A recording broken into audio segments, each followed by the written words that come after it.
Why was 90s dial-up internet connection so slow? Have you ever wondered why connecting to the internet in the 1990s felt like waiting for a kettle to boil? The answer lies in the technology of the time.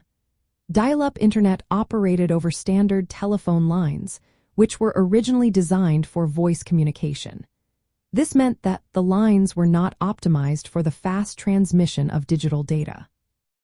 To connect to the internet, users relied on a modem. This device converted digital signals from a computer into audio tones that could travel over the analog phone lines.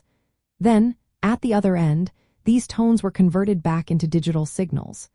This process is known as modulation and demodulation. However, it came with limitations. The maximum theoretical speed for dial-up was about 56 kilobits per second. Several factors contributed to the slow speeds of dial-up internet. First, the telephone lines themselves were built for narrow bandwidth, which restricted the amount of data sent at once.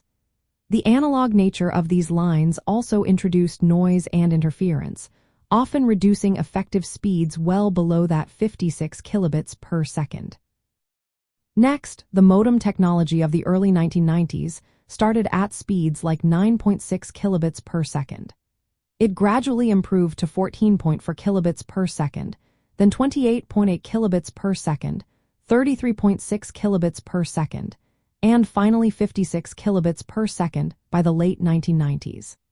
Even with these advancements, the speeds remained low compared to what we have today. Another issue was that the internet connection used the same line as voice calls. This meant users could not be on the phone and online at the same time.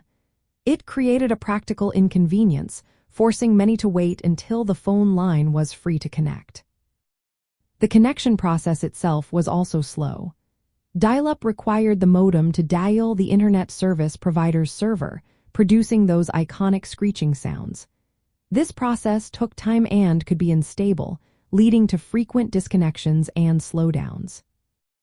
Downloading even small images or files could take several minutes. Streaming audio or video was nearly impossible due to buffering and low data rates. From a nostalgic perspective, these slow speeds and quirks were part of the early internet experience. The sounds of the modem connecting and the patience required to wait 4 pages to load are vivid memories for many who lived through this era. Despite the frustrations, dial-up was a gateway to a new digital world, enabling early online gaming, chat rooms, and email that began shaping modern digital culture.